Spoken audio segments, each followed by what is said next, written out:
Bien, buenas tardes con todos. Ante todo, quería poner unas diapositivas, pero realmente va a ser bien complicado porque tengo un grave problema acá con la máquina.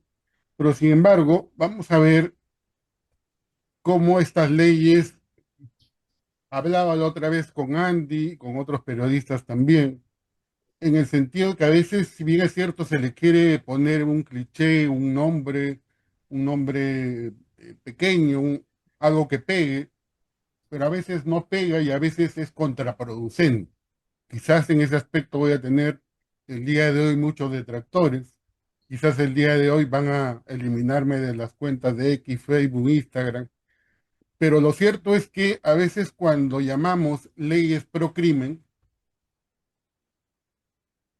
como que es una ley en donde pareciera que se debe entender leyes para criminales, ¿no? Entonces, yo siempre he dicho, mejor utilizar leyes que favorecen al crimen. Quizás es un poquito más largo, pero ¿por qué?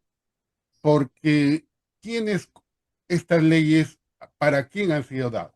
¿Para qué tipo de criminales han sido dadas? ¿Para criminales comunes o para criminales de cuello y corbata? Lógicamente que la respuesta es la última. Estas leyes que ha venido dando el Congreso desde el año 2016 y posterior a la pandemia hasta hace pocos días, son leyes que los van a favorecer a los políticos, a los altos funcionarios, a los miembros de organizaciones políticas, miembros del Congreso, miembros del Ejecutivo, gobernadoras regionales, alcaldes, quienes venían y hasta ahora están siendo procesados, investigados por delitos de corrupción, delitos de eh, organización criminal, delito de lavado de activo y otros delitos conexos, ¿no? Entonces, yo creo que se han venido dando las leyes en función a determinados actos, determinados comportamientos que ha tenido el Ministerio Público respecto a ciertos personajes públicos, valga la redundancia, ¿no? La ley que modifica el allanamiento y todo se dio por ejemplo, por el allanamiento a la casa de Dina Boluarte, ¿no? Pero, un pequeño paréntesis acá, creo que hemos perdido como colectivo de derechos humanos un espacio muy importante en diferentes medios de comunicación, escrito, hablado, televisivo, en redes sociales. ¿Por qué? Porque se ha generado una corriente de opinión tan grande, que Willax ya no es cualquier cosa. Que si bien es cierto, sigue siendo un canal desinformador, un canal parcializado, ultraderechista, que tienen la capacidad de tutear a un fiscal de la nación, que tienen la capacidad de insultar a fiscales, de ponerles adjetivos calificativos horribles, nada, nada compatible con los medios de comunicación. Pero ahora tenemos una corriente muy grande, ¿no? En X, que es el rebote de Willax. El primer rebote es en Expreso. Luego ahora tenemos a Panamericana Televisión, que prácticamente es el anexo de Willax, ¿no? Por algo no está Milagros Leiva, Milagrimas Leiva, ¿no? Ahí Panorama se ha vuelto prácticamente anticaviar, antiderechos humanos.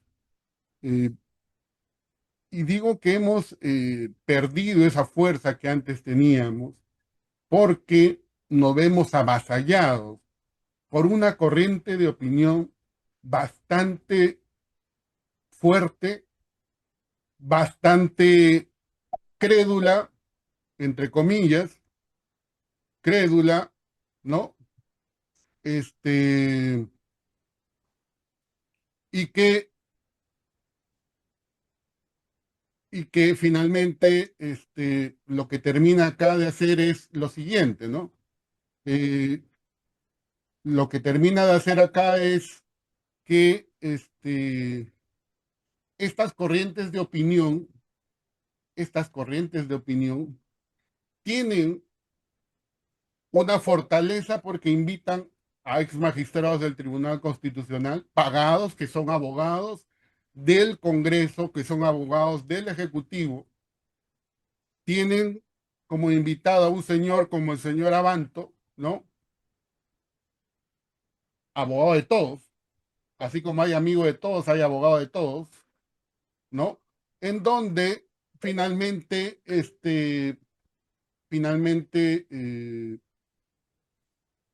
se ve que tenemos a un señor que le acaban de condecorar el Congreso, dice que había sido compañero mío en la universidad. Mire, yo estudié el último año, el sexto año de Derecho en la Facultad de Derecho de la San Martín y teníamos que hacer en el día el CECIGRA y en la noche prácticamente íbamos de 6 a 10 a escuchar nuestras clases e inmediatamente irnos a nuestras casas.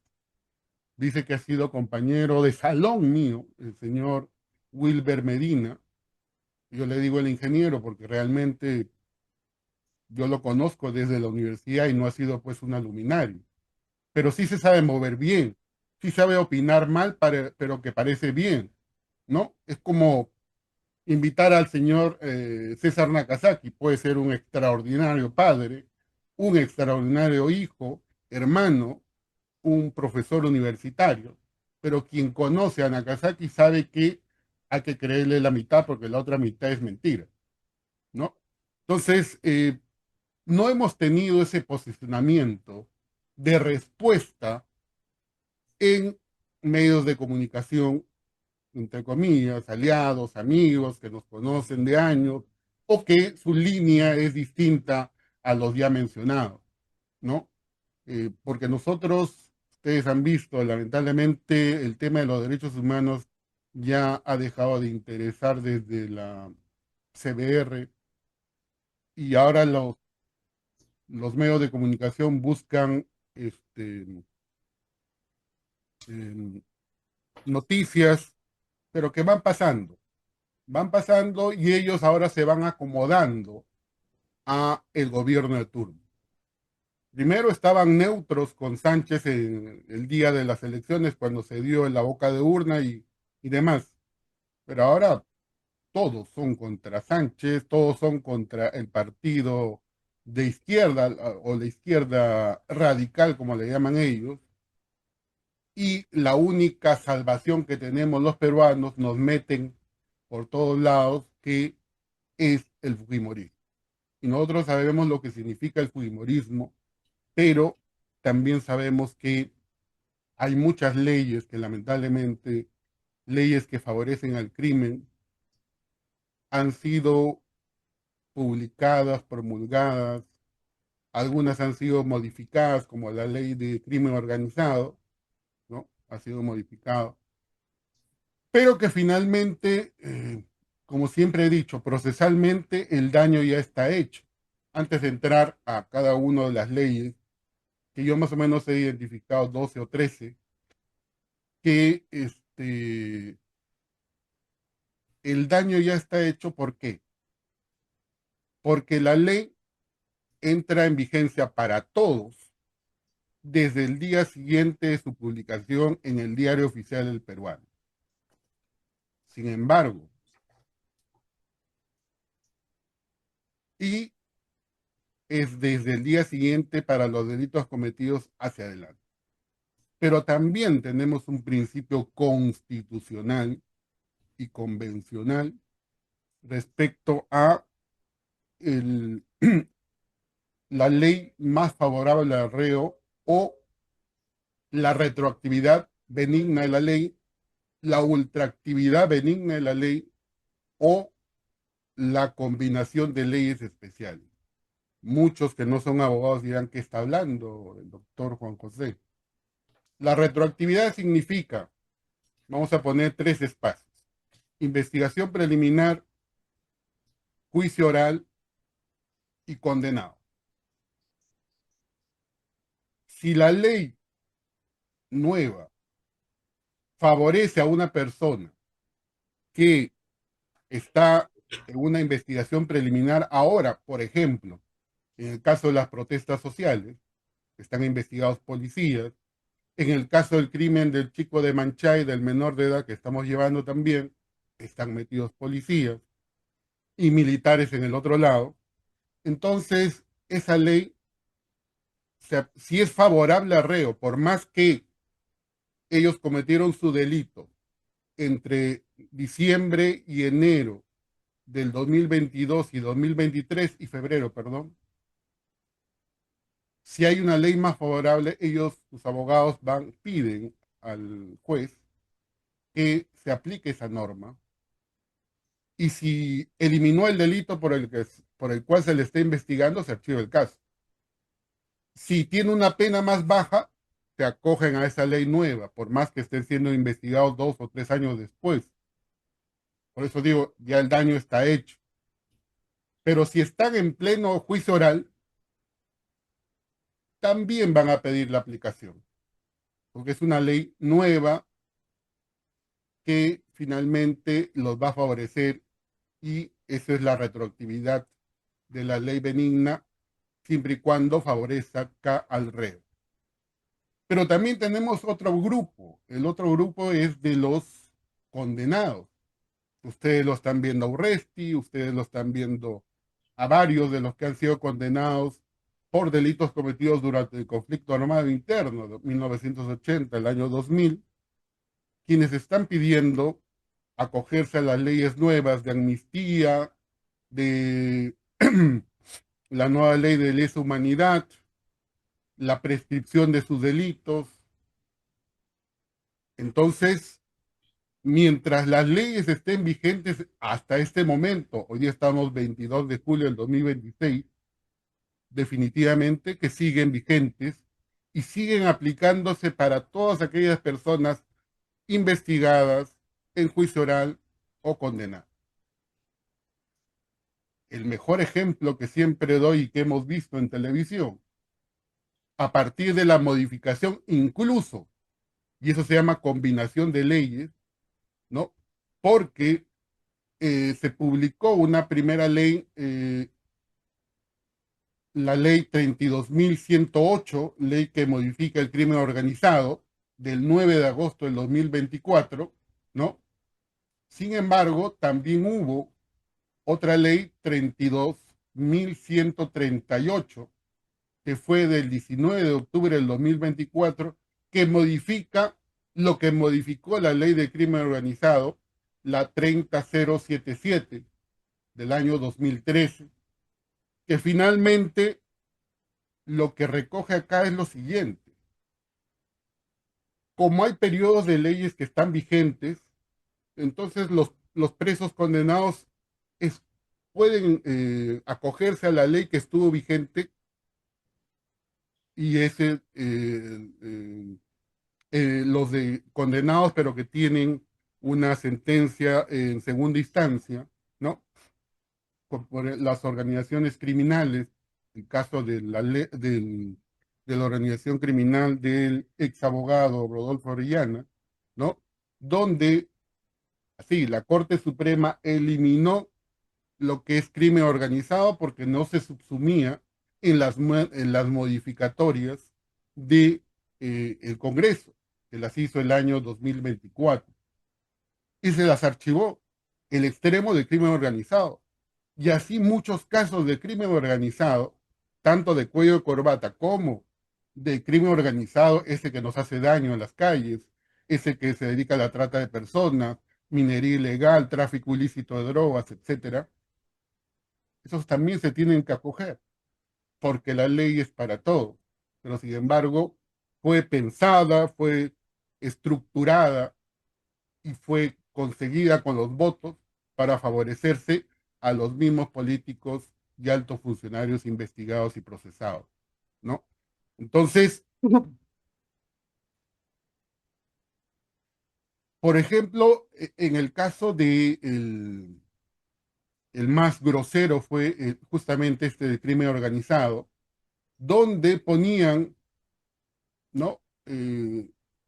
La denominación de organización criminal que antes era, decía así el Código Penal, la persona que promueva, organice, constituya, integre una organización criminal de tres o más personas con carácter estable, permanente o por tiempo indefinido, de manera organizada, concertada o coordinada, que se reparten tareas o funciones destinadas a cometer delitos, no uno solo, sino delitos, la pena será entre 8 y 15 años. Y la pena irá entre 15 y 20 años para aquellos líderes, jefes, financistas o dirigentes de la organización criminal, o para aquellos miembros de la organización criminal que causen lesiones graves contra la integridad física y mental de las personas, ¿no? Entonces, ¿qué vaya nos puso? Ese es lo que decía el Código Penal. Entonces, ustedes van a recordar que a partir del año 2018, cuando justamente el compañero y amigo Gustavo Gorriti, hoy, eh, digamos, está en una situación bastante complicada, no por lo que se le imputa, sino por quien lo investiga, porque acá está claro que están haciendo una cacería de brujas con Gustavo, porque un punto aparte, en el caso de Gustavo, ¿no? Es el único que en la testimonial, no el cuaderno de colaboración eficaz, sino la declaración testimonial de el señor Villanueva, Jaime, colaborador eficaz, que hasta ahora no se sabe si efectivamente tiene ya la sentencia homologada, pero cuando fue a la Fiscalía de la Nación, él ya no va como colaborador, sino va como testigo impropio. Y en la Fiscalía de la Nación, pues indicó cosas de fiscales y de Gustavo Gorriti. Pero yo mismo puedo decir, porque he participado en esas diligencias, en esas declaraciones, y cuando se le decía al señor Villanueva, ¿quién puede corroborar esto? ¿Tiene alguna prueba? No, es solo mi palabra, señor fiscal.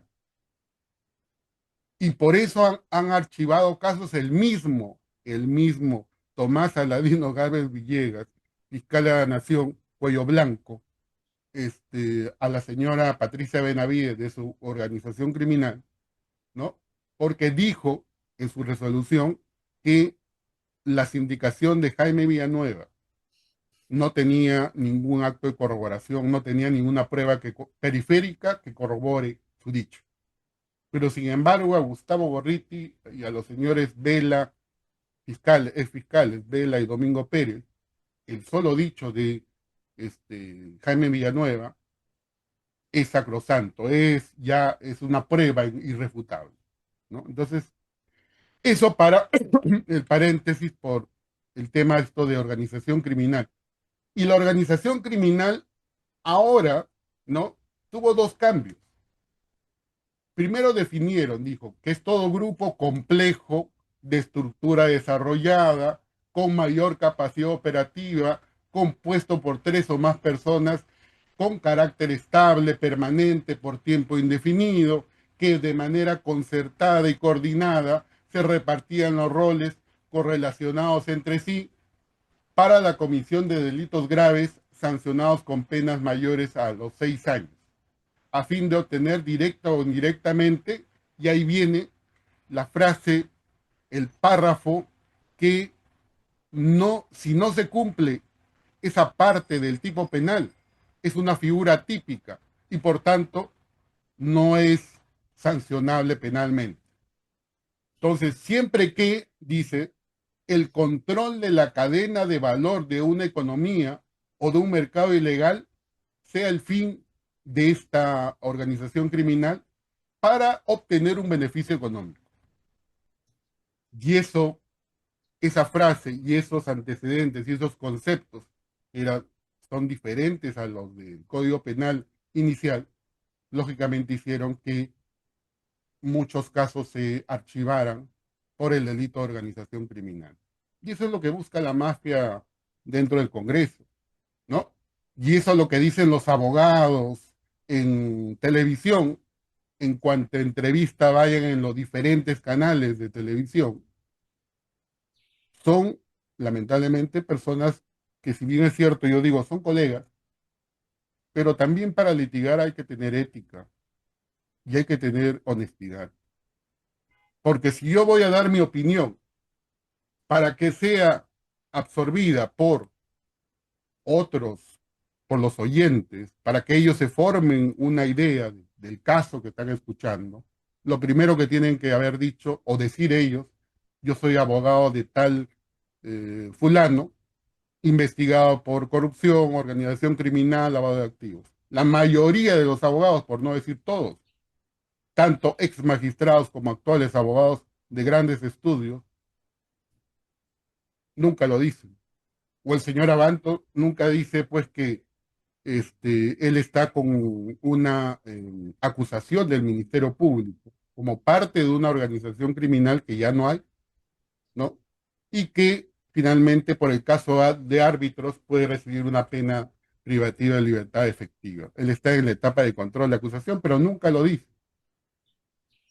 Bien, entonces vemos cómo estas leyes, la ley del crimen organizado, salió la ley 32.138 del 19 de octubre del 2024, que modificaba y quitaba algunas cosas, pero que en el fondo ahora ha quedado que solamente va a servir, ¿no?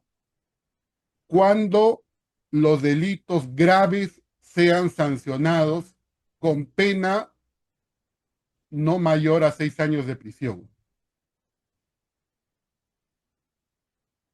Antes se aplicaba el artículo 3 de la ley 30.077, ley original del año 2013 que crea el crimen organizado, que define el crimen organizado, y teníamos en el artículo 3 21, 21 delitos que eran compatibles con una organización criminal.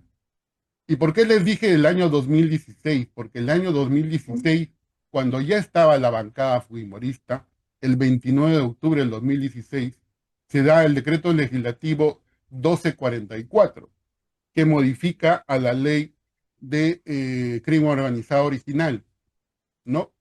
De los 21 delitos que eran considerados como delitos de crimen organizado, redujeron a 20.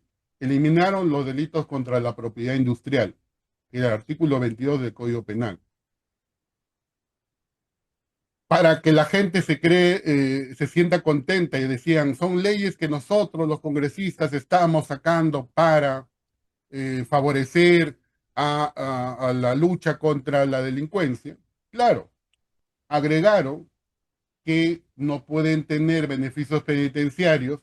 Ya estaba el que cometió homicidio calificado, el que cometía secuestro y otros más, pero agregaron, también no puede tener beneficios de la redención de la pena por el trabajo, es decir, el 2 por 1 hasta el 7 por 1, es decir, 7 días de educación o trabajo, se le quita un día de condena o de pena, ¿no? Y agregaron el 108C, que es sicariato, y el 153A, que es formas agravadas de trata de personas. Eso es lo que agregaron, pero que ahora ya no están los 20 delitos, sino ahora están solamente los delitos de extorsión, ¿no? Secuestro y finalmente sicariato y otros delitos. Mire, la última modificación que ha habido, con pena igual o mayor a 5 años en su extremo mínimo. ¿Cuántos delitos tienen su extremo mínimo menor a 5 años.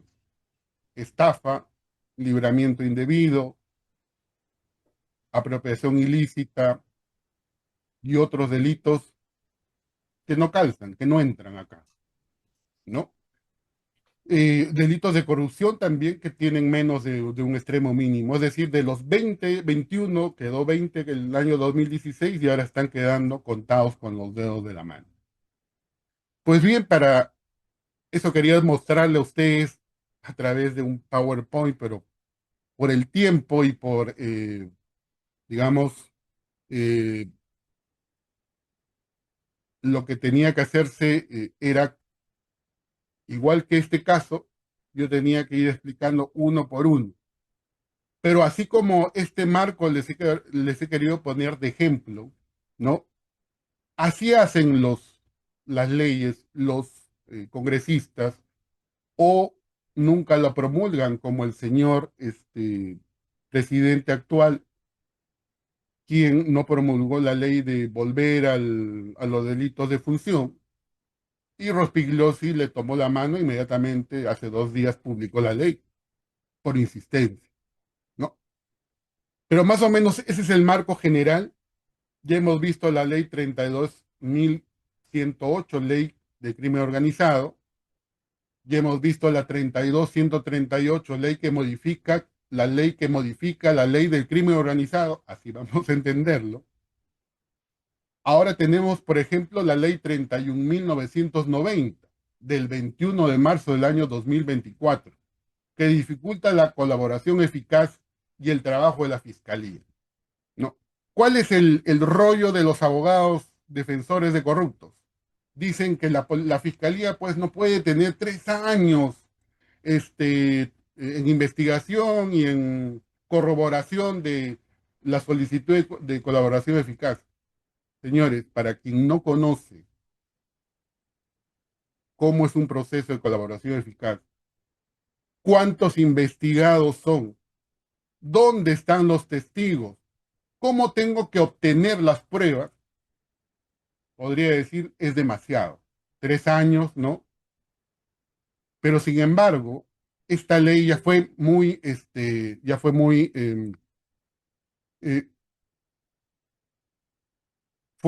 eh, digamos,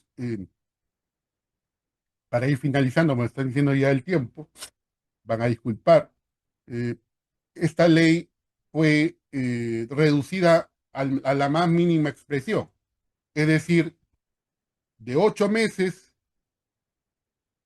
prorrogable a 4 meses para la etapa de corroboración y sentencia de la colaboración eficaz, y para los casos de crimen organizado, 8 meses, a los 8 meses adicionales serían 16 meses.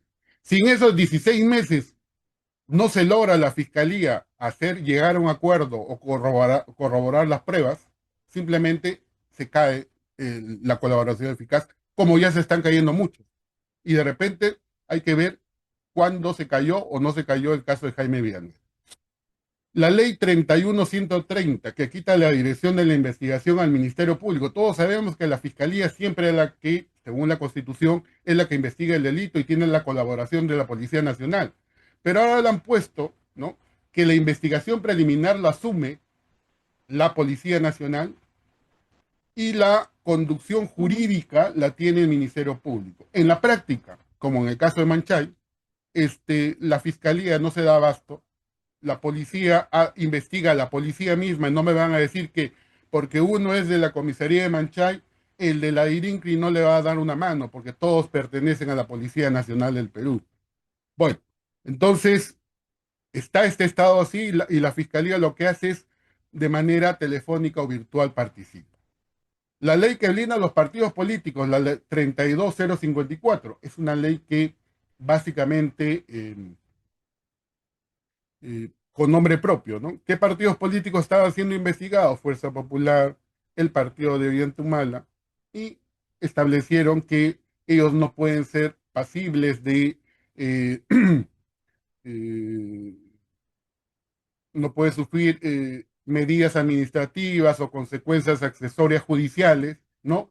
como una disolución, una liquidación o clausura de sus locales por el solo hecho de ser partidos políticos. Salieron con eso, ¿por qué? Porque en el caso Cócteles, Fuerza Popular estaba considerado como sujeto procesal, es decir, podían hacerle cualquier disolución o liquidación. La ley 31.751 y 32.140, las leyes Sotos, que reducen los plazos de prescripción de delitos. ¿Qué pasaba? Rápidamente para que entiendas. Toda ley tiene una prescripción ordinaria y extraordinaria y también una, ley, una prescripción porque no se ponen a derecho. Huyen, ¿no? Se ponen en la clandestinidad. Esta ley que decía que la ley ordinaria, por ejemplo, estafa, 1 o 6 años, si el Poder Judicial no investigaba, no tenía conocimiento del delito de entre 1 y 6 años, pasado unas horas de los 6 años, planteaba una exención de prescripción ordinaria.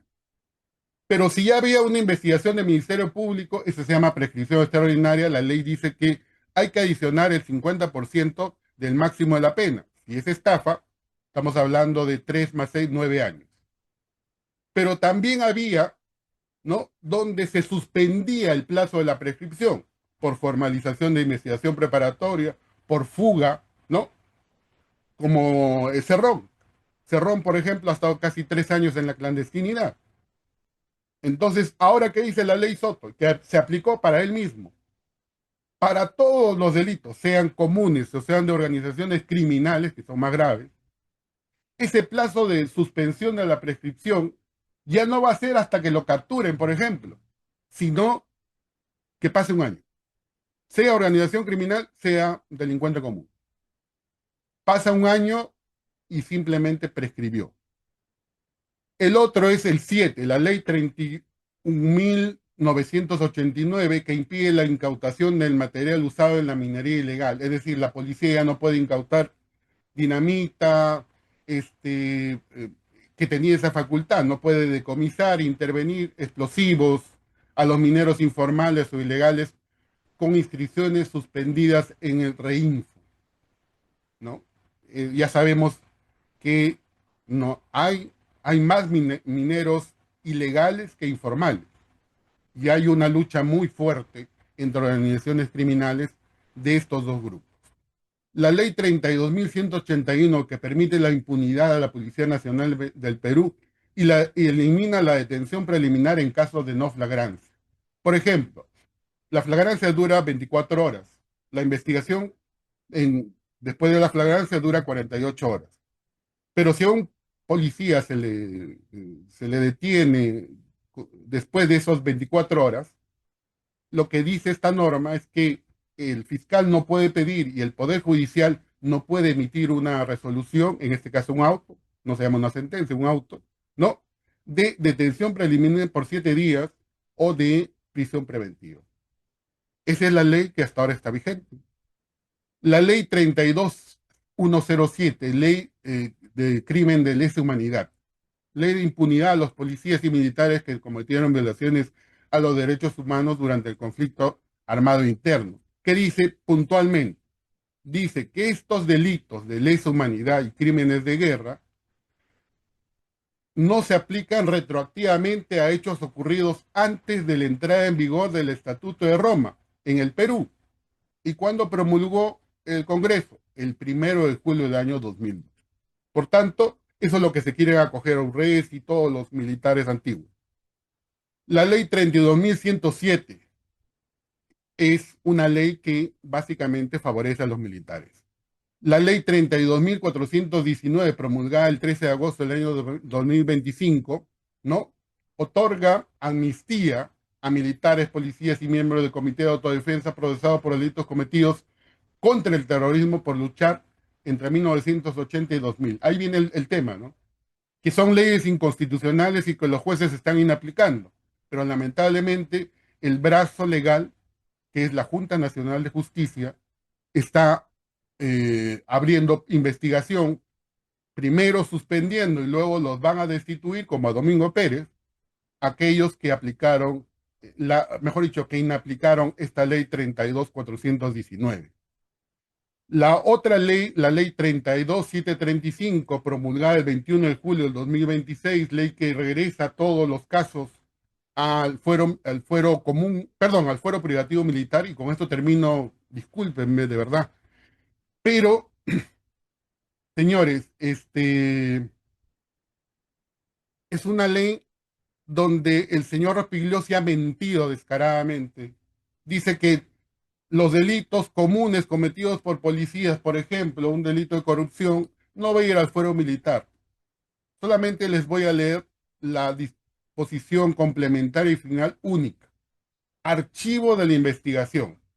A pedido de parte, o sea, del abogado del investigado o del juez militar policial competente en los casos que no exista sentencia firme o consentida dictada en última instancia, los jueces y órganos jurisdiccionales penales competentes de la jurisdicción ordinaria, previa solicitud de información al fuero privativo militar y constatación de un proceso militar que se ven investigando en esta jurisdicción por los mismos hechos y por los mismos sujetos, van a disponer el archivamiento definitivo de la investigación preparatoria del proceso penal en trámite en un plazo no mayor a 30 días hábiles de realizado el pedido, ¿no?